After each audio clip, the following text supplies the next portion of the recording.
Bem-vindos a mais uma imersão nas nossas fontes e hoje o nosso foco recai sobre algo que está absolutamente em toda parte. Em toda parte mesmo, né? Exato.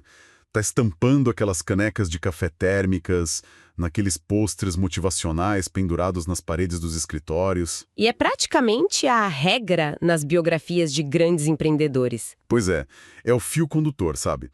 Tipo, a gente está falando da cultura da perseverança.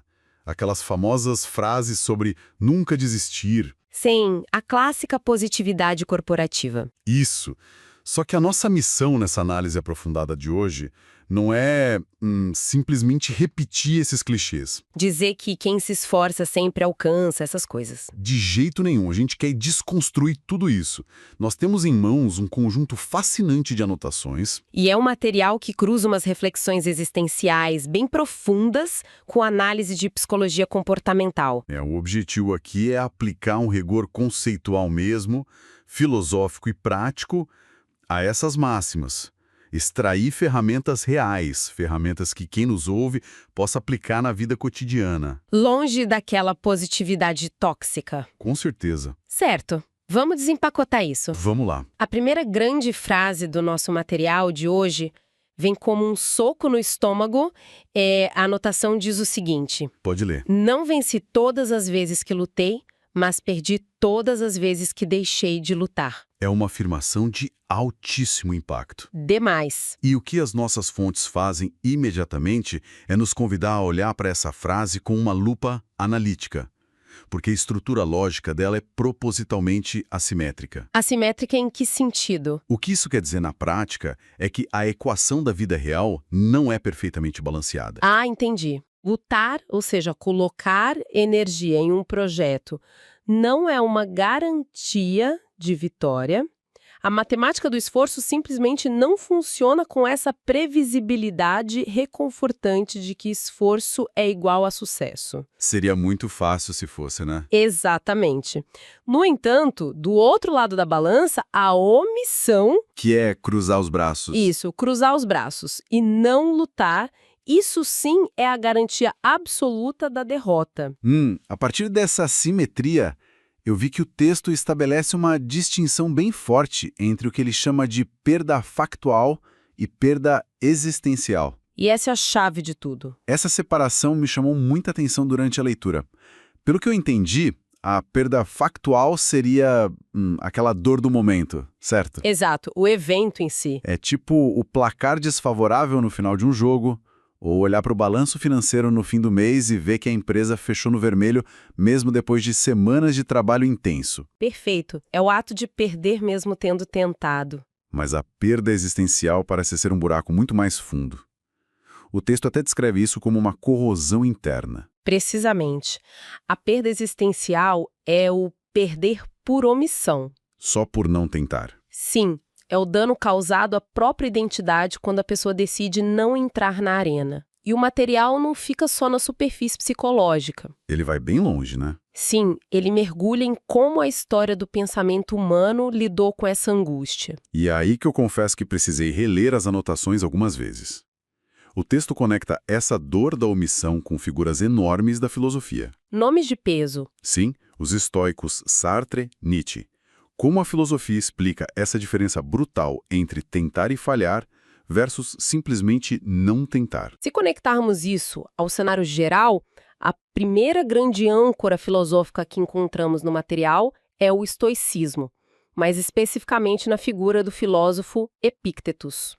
O que ele dizia? A premissa central de Epíctetos é a famosa dicotomia do controle. De separar o que a gente controla do que não controla. Exatamente. Devemos separar de forma rigorosa, quase cirúrgica mesmo, o que controlamos do que não controlamos. Nós só temos domínio absoluto sobre as nossas próprias ações. E sobre a nossa intenção de lutar. Isso. O resultado final, seja a aprovação num concurso, o sucesso de uma venda ou ganhar uma competição, tudo isso pertence a um domínio externo. Que está sujeito a infinitas variáveis, né? Com certeza. Então, quando alguém escolhe ativamente não lutar, essa pessoa está falhando no único campo que é genuinamente dela. Nossa, é uma renúncia à própria agência. É como se a pessoa desistisse de comandar o próprio barco e deixasse a correnteza decidir tudo sozinha. Uma ótima metáfora. E por falar em barco, eu vi que as notas também mencionam o existencialismo de Jean-Paul Sartre. Sim, e a abordagem dele é fascinante. Tem um conceito ali que parece bem pesado, algo sobre má-fé. Como isso entra nessa equação da omissão? O existencialismo joga uma luz ainda mais dura sobre essa omissão. Sartre argumenta que não escolher já é por si só uma escolha. Deixar pra lá é uma decisão. Exato. Imagina a seguinte situação. Alguém está num barco que começou a vazar água e decide simplesmente cruzar os braços. A pessoa não fez o furo no casco. Não fez. Mas ao não pegar um balde para tirar a água, ela está ativamente escolhendo afundar com o barco. Caramba! O existencialismo chama essa fuga de responsabilidade de má-fé.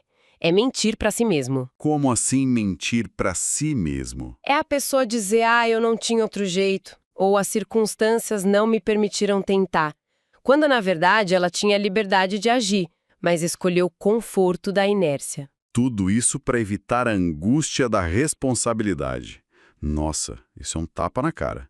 A omissão é pintada quase como uma traição a si mesmo. É uma traição muito íntima. E as notas fecham essa trinca filosófica com Nietzsche.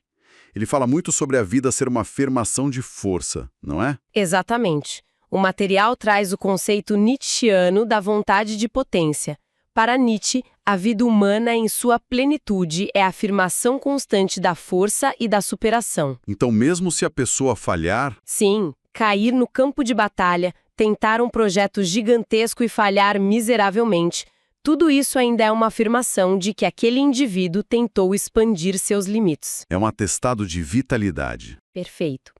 Já a desistência antecipada, essa perda existencial que a gente está discutindo, é a negação da própria vitalidade.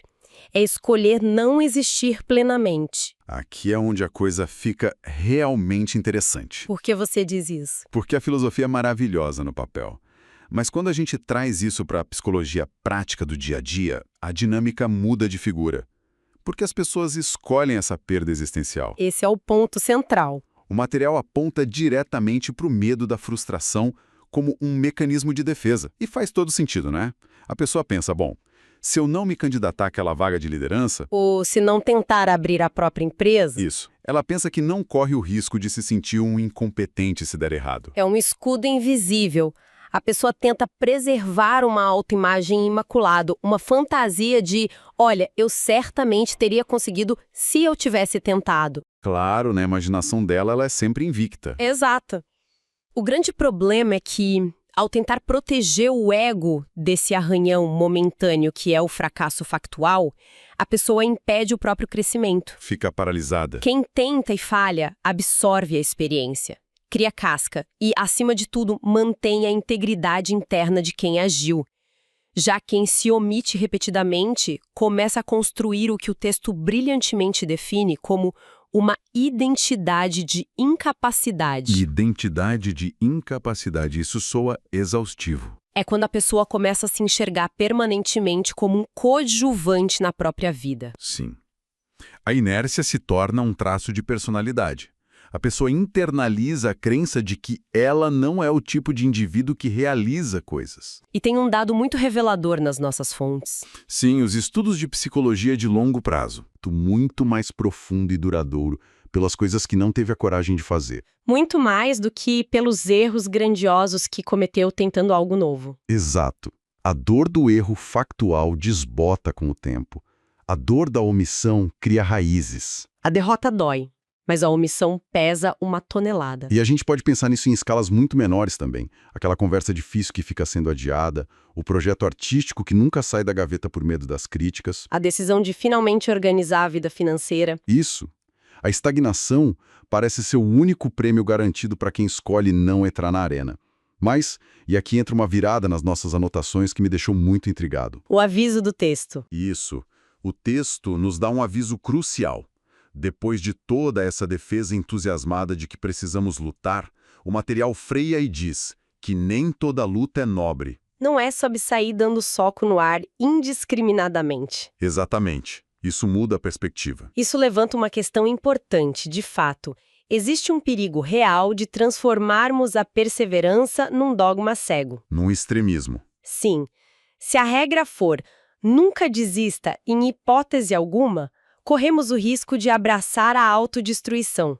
O texto faz uma distinção cirúrgica entre duas coisas completamente diferentes: Quais são? desistir por covardia e parar por sabedoria. Desistir por covardia nasce do medo da rejeição Da preguiça de enfrentar a curva de aprendizado. ou da simples fuga do desconforto. Mas escolher conscientemente parar de lutar pode ser um ato de profunda lucidez estratégica. Nas anotações, tem uma referência a Aristóteles para explicar isso, mas confesso que o conceito me pareceu um pouco denso. Ele fala sobre mesotes. Ah, mesotes. O que seria isso na prática da perseverança? A ideia da mesotes, ou o caminho do meio em Aristóteles, propõe que a virtude nunca está nos extremos. Ele ensina que qualquer comportamento humano, quando levado à falta ou ao excesso, se torna um vício prejudicial. Entendi. Trazendo para o nosso tema, então, a falta de persistência é a covardia. É abandonar o barco no primeiro vento contrário. E já o excesso absoluto de persistência, essa ideia de nunca desistir sob nenhuma circunstância, é a obstinação cega. É dar murro em ponta de faca até quebrar as mãos. Perfeito. Para Aristóteles, a virtude verdadeira está no equilíbrio, na constância inteligente. É ter o discernimento de saber quando a luta faz sentido e quando ela se tornou apenas teimosia. E faz muito sentido quando a gente cruza isso com a outra referência que o material traz, que é o budismo e a figura de Siddhartha Gautama. O foco ali é o apego, certo? Exatamente o apego. A ideia de que muitas vezes nós continuamos lutando uma batalha perdida, não porque acreditamos na vitória, mas porque não conseguimos abrir mão do investimento que já fizemos. É a armadilha do ego, a falácia do custo irrecuperável.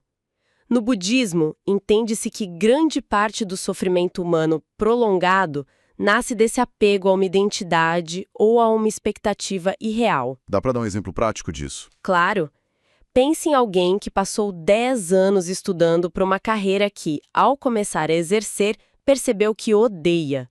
Muitas vezes, essa pessoa mantém a batalha diária, não por um propósito real. Ela mantém pelo apego ao ego. A mente sussurra para ela, olha, se eu parar agora e mudar de área, todos esses anos de sofrimento não valeram de nada. Ou então, se eu abandonar essa empresa falida, perderei a minha imagem de grande empreendedor. O peso da expectativa dos outros também, né? Muito. Nesses cenários, parar não é um sinal de fraqueza, é um ato de libertação gigantesco. É libertador, mas também é assustador. Como as pessoas conseguem saber a diferença na prática? Porque na teoria é lindo dizer, pare por sabedoria. Mas no meio do furacão, tudo parece essencial. Fica tudo nebuloso. O material nos oferece alguma regra, algum tipo de filtro prático para quem nos ouve aplicar nessas encruzilhadas? Sim, as anotações trazem um checklist pragmático e muito útil. São 3 perguntas fundamentais para se fazer quando a exaustão bate. Vamos lá. Qual é a primeira? A primeira é: essa luta está destruindo a sua saúde mental ou física de forma irreparável? Se a busca pelo objetivo está custando a própria integridade de quem busca, é preciso recalibrar a rota. Faz tudo sentido. E a segunda? A segunda pergunta é: o custo contínuo dessa batalha superou de longe qualquer possibilidade razoável de ganho? Colocar na balança mesmo. Exato. E a terceira pergunta, que costuma ser a mais difícil de encarar com honestidade, é: essa batalha está sendo mantida apenas para provar algo aos outros? Nossa, essa última dói. Dói muito. A pessoa mantém um projeto que odeia só para não ter que ouvir um "eu te avisei" de um parente ou de um antigo colega de trabalho. Se a resposta para essa terceira pergunta for sim, a luta já nem pertence mais à pessoa. Ela pertence ao orgulho. E a conclusão que o material tira disso é fantástica.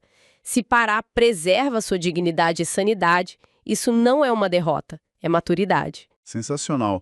É maturidade. E essa distinção entre teimosia emocional e discernimento racional serve de ponte perfeita para a segunda grande máxima explorada pelas nossas fontes. Sim, a próxima frase famosa. O texto analisa a seguinte frase: enquanto não esgotar todas as possibilidades, vou continuar lutando pelo meu sonho. É uma declaração fortíssima. Exala a determinação, não é? Mas, seguindo a nossa missão de desconstruir clichês, o material faz uma análise estrutural para evitar que essa frase vire um manual de autodestruição. Até porque a palavra sonho carrega um romantismo perigoso.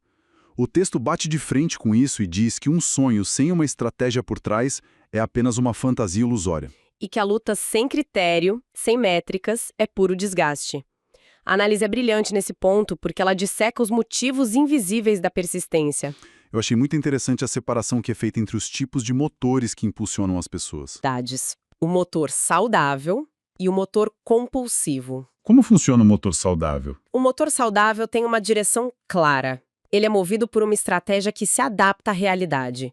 E, fundamentalmente, esse motor entende a necessidade do descanso. Quem opera no motor saudável sabe que a pausa faz parte do processo, né? Exatamente. Já o motor compulsivo é alimentado pelo pavor de parecer um fracassado perante os outros. Ele faz a pessoa repetir incansavelmente os mesmos métodos que já deram errado, esperando um milagre. E o traço mais perigoso, o motor compulsivo, confunde sofrimento com mérito. É aquela crença cultural de que o sacrifício extremo é o único caminho aceitável. Aquela ideia tóxica de que, se tá doendo muito, se eu tô sem dormir há 3 dias, é porque eu tô no caminho certo e mereço vencer.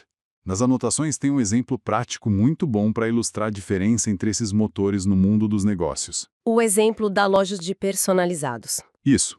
A construção de uma pequena empresa de produtos personalizados, aquelas que vendem canecas e camisetas sob demanda. Como o motor saudável esgotaria as possibilidades nesse cenário. O exemplo ilustra perfeitamente como a determinação precisa dialogar com a realidade. Imagine alguém que abre essa empresa. O motor compulsivo diria que esgotar possibilidades significa virar noites insones operando a prensa das canecas. Gastar todas as economias impulsionando as mesmas propagandas genéricas no Instagram. Exatamente. E se as vendas não vêm, a pessoa simplesmente trabalha mais horas, acreditando que o esforço bruto vai magicamente gerar demanda. Isso é romantizar o desgaste. Enquanto isso, o motor saudável age de forma cirúrgica.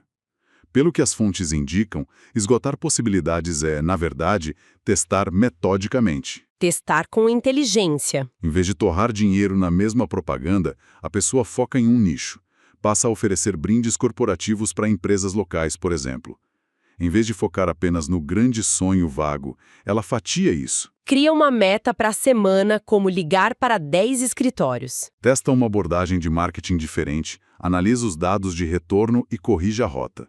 É inteligência aplicada, não apenas suor cego. Exato. A persistência puramente emocional, sem direcionamento, apenas drena os recursos, sejam eles financeiros ou psicológicos. Já a persistência estratégica é o que de fato constrói o crescimento de longo prazo. E aprofundar nessa diferença nos leva inevitavelmente àquele que talvez seja o núcleo mais complexo e fascinante do nosso material de hoje: o duelo final. Entre duas atitudes que, vistas de fora por um observador desatento, parecem ser a mesmíssima coisa. Mas que, na essência, são o completo oposto. Então, o que tudo isso significa? Como a gente separa definitivamente, de uma vez por todas, a teimosia da persistência? É a grande questão. Porque, vamos ser sinceros, quando olhamos para alguém obcecado por um projeto, alguém que não desiste de jeito nenhum, a gente pode estar aplaudindo a persistência de um gênio ou apenas validando um teimoso incurável que está cavando o próprio buraco. A diferença a olho nu é nula. A olho nu, sim, porque o comportamento externo de ambos é a repetição continuada de um esforço. A diferença monumental está na estrutura interna de como cada um processa a realidade. E para ilustrar esse duelo, o material evoca duas metáforas geniais. Para representar a anatomia da teimosia, o texto usa o mito de Sísifo. Sísifo, aquele personagem da mitologia grega que foi condenado pelos deuses. A punição dele era empurrar uma pedra gigantesca e pesadíssima até o topo de uma montanha. Uma tarefa impossível de concluir. Sim, porque logo antes de chegar ao cume, a pedra invariavelmente rolava de volta até a base. E ele era forçado a começar tudo de novo, por toda a eternidade. Um ciclo infinito de esforço colossal, sem nenhum progresso. Sísifo é a personificação da força desprovida de direção evolutiva. A teimosia, do ponto de vista psicológico, é caracterizada por um apego rígido ao ego e ao próprio método. É a chamada rigidez cognitiva. Isso. A pessoa teimosa vive em negação frente à realidade material. Se os fatos, os dados de mercado ou o feedback das pessoas mostram que o caminho escolhido não está funcionando, o teimoso não muda o caminho. Ele culpa os fatos. Ele diz que o mundo está errado, porque a sua necessidade primordial não é resolver o problema, mas sim provar que ele, o indivíduo, sempre esteve certo desde o início. É o clássico discurso do "o mercado não tem visão suficiente para entender o meu produto". A pessoa não percebe que a pedra vai continuar caindo. De novo e de novo. Mas as anotações trazem um contraponto real para essa figura mitológica. De um lado, temos o castigo de Sísifo. Qual é a metáfora para o outro lado do ringue? Para a verdadeira persistência. Do outro lado do ringue, a figura escolhida para representar a persistência é histórica. Thomas Edison e a exaustiva jornada para desenvolver um filamento viável para a lâmpada elétrica incandescente. A persistência de Edison é o oposto diametral da teimosia cega de Sísifo. Exatamente. A marca registrada da persistência não é o apego ao método, mas sim o apego ao propósito final. Quem é persistente possui uma flexibilidade tática imensa. Existe um diálogo constante e humilde com a realidade empírica. Ou seja, ele prestava atenção no que dava errado. Sim. Quando Edison testava materiais para o filamento, ele não pegava o mesmo pedaço de bambu e o testava 10.000 vezes, esperando que na tentativa 10.001 as leis da física mudassem a seu favor. Isso seria teimosia, empurrar a mesma pedra. Metodológicas. Ele testava algodão, depois platina, alterava o vácuo, modificava a voltagem. Era força brutal, sim, mas acoplada a uma inteligência adaptativa afiada. Deixa eu ver se entendi o impacto real disso. O material parece sugerir uma mudança de paradigma completa na forma como o próprio conceito de fracasso é percebido por essas duas mentes, não é? A sensação que dá é que, para o teimoso, a falha é um ataque pessoal. O que é fascinante aqui é como o texto destrincha a epistemologia do erro, ou seja, o estudo de como o erro gera conhecimento. A mentalidade científica de Edison, quando transposta para os desafios da vida cotidiana, destrói por completo a carga emocional e moral que costumamos atrelar ao fracasso. Na cabeça da pessoa teimosa, se o projeto quebra, a primeira conclusão interna é um julgamento moral ou de identidade. Ela pensa em segredo, eu sou uma fraude. O eu sou um incompetente. O erro ataca diretamente quem a pessoa é. Na mente do persistente treinado, o erro é destituído dessa carga tóxica. Ele é encarado puramente como um dado técnico. É um relatório. É um relatório do universo dizendo, olha, combinando a variável A com a variável B, o resultado não é a luz. Isso muda tudo. A pressão de tentar algo novo cai drasticamente. O erro deixa de ser o fim do mundo, um vexame público que precisa ser escondido, e passa a ser apenas uma etapa necessária de coleta de informações. Exatamente. O erro se torna a própria matéria-prima da evolução. Cada tentativa que falha serve para estreitar o campo das infinitas possibilidades, reduzindo gradativamente a incerteza até que reste apenas o que funciona. Isso é de uma libertação profunda para a psique humana. A pessoa deixa de enxergar o fracasso como um abismo moral e começa a enxergar como um degrau sólido de conhecimento. Como o material enfatiza com tanta clareza, a diferença fundamental entre essas posturas não reside no número bruto de tentativas, mas sim no nível de consciência e na absorção do aprendizado acumulado a cada novo ciclo. E essa mudança de perspectiva consegue amarrar de forma espetacular absolutamente todos os pontos complexos da nossa imersão de hoje. Amarra muito bem. Se a gente puder sintetizar o valor prático de tudo isso que desempacotamos das fontes hoje, persistir é indiscutivelmente uma atitude nobre e necessária, mas apenas quando é conduzida pela consciência clara e pela razão. O fracasso que resulta de uma tentativa genuína, a tal perda factual, traz consigo um aprendizado inestimável. Ele gera dados reais, forma as cicatrizes que nos ensinam a navegar melhor no futuro. Por outro lado, O fracasso que nasce da omissão passiva traz apenas a âncora do arrependimento profundo e da dúvida de uma vida que poderia ter sido vivida. A realidade exige de nós participação ativa. Mas essa mesma realidade exige também uma inteligência afiada e madura, para que a gente nunca venha confundir a teimosia cega e atada ao ego com a verdadeira e adaptável persistência estratégica. É uma síntese que captura perfeitamente o espírito das nossas fontes. E para selar-nos esta imersão, existe um pensamento provocativo que emerge das entrelinhas dessa análise conceitual. Algo muito pertinente para quem nos ouve levar como reflexão para os próximos dias. Conta pra gente. Nós vivemos imersos em uma sociedade moderna que tende a glorificar de forma quase épica e irracional a figura do guerreiro estoico, aquele que sangra no campo de batalha até o fim, que cai lutando sem jamais dar um passo para trás.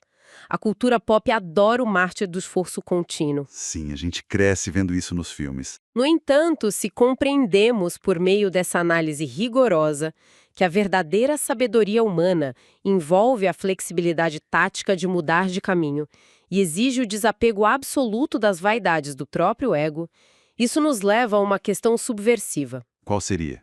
Será que o ato de coragem mais grandioso e transformador que alguém pode tomar hoje, no meio de tanta pressão por performance, não seria exatamente o de abandonar publicamente e sem ressentimentos uma batalha inútil? Sem dar a mínima para o julgamento alheio? E por que fazer isso? Para então ter a liberdade e a energia vital de construir um império formidável em um território totalmente novo. Uma inversão de valores fantástica. É sobre ter a clareza de escolher qual montanha realmente vale a pena escalar, em vez de passar a vida inteira punindo a si mesmo, empurrando a mesma pedra inútil montanha acima. Exatamente isso. Fica aí essa reflexão gigantesca baseada em tudo que vimos, para cada pessoa que está nos escutando aplicar em suas próprias encruzilhadas. Até a nossa próxima imersão profunda.